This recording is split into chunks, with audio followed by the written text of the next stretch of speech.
Now, why don't you say those 3 little words? You know the ones I mean. You're under arrest.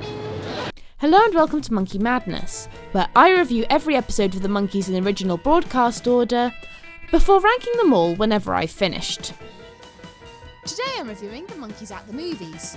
The lads become extras in a beach party movie for hip young teenagers. This is a cinema landmark. It's about sadness and pain and cruelty. All the things that make life worthwhile. When the egotistical lead rubs them the wrong way, the Monkees make it their goal to get revenge.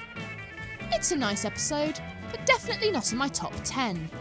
I do wonder if I would appreciate it more if I was more familiar with the genre they parody in this episode.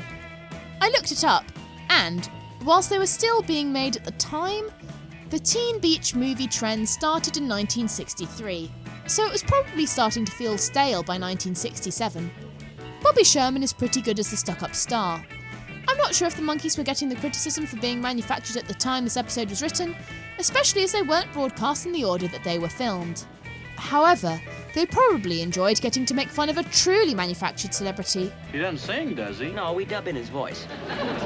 What about his surfing? No, he's afraid of the water.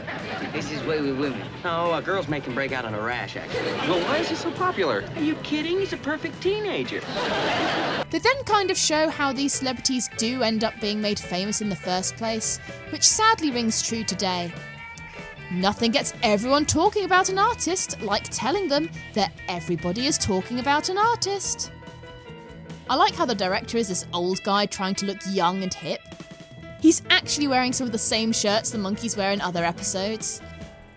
I like both of the romps in this episode, although the fact that they are practically back to back is a little jarring.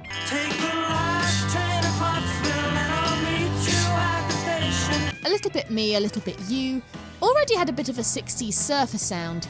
It's a little bit me, a little bit me, it's a little bit of you, too. In fact, it sounds very similar to Neil Diamond's own song, Cherry Cherry, which is no surprise considering he wrote both. Then we get a music video for the original version of Valerie, which, again, I prefer to the one they released on The Birds, the Bees and the Monkees in 1968.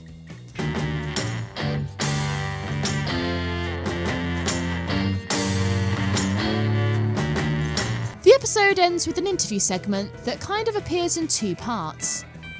Davey telling a funny story about his brother-in-law, and the Monkees complaining that the press are asking them about not playing their own instruments. It's like 2 minutes before we're supposed to go on. And this guy walks up and he's got a reporter, like that. And he goes, I'm standing with my guitar over my back. And he walks up and he says, is it true that you don't play your own instruments? I said, wait a minute. I'm fixing to walk out there in front of 15,000 people, man. If I don't play my own instruments, I'm in a lot of trouble.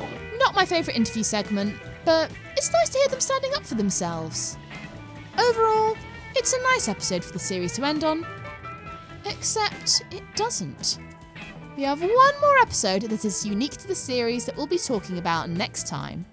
Anyway, this episode is an upper middle episode for me. Have you seen this episode? What do you think of it? Let me know in the comments below. If you want to see me compare this episode to the rest of the series, you can subscribe and hit the bell icon so that you never miss a video. If you want to tip me, you can buy me a coffee on Ko-fi. If you want to watch me review the episode where the Monkees try to take Manhattan, you can watch my last Monkey Madness episode here. See you soon! That's the first monkey. I thought it was a rolling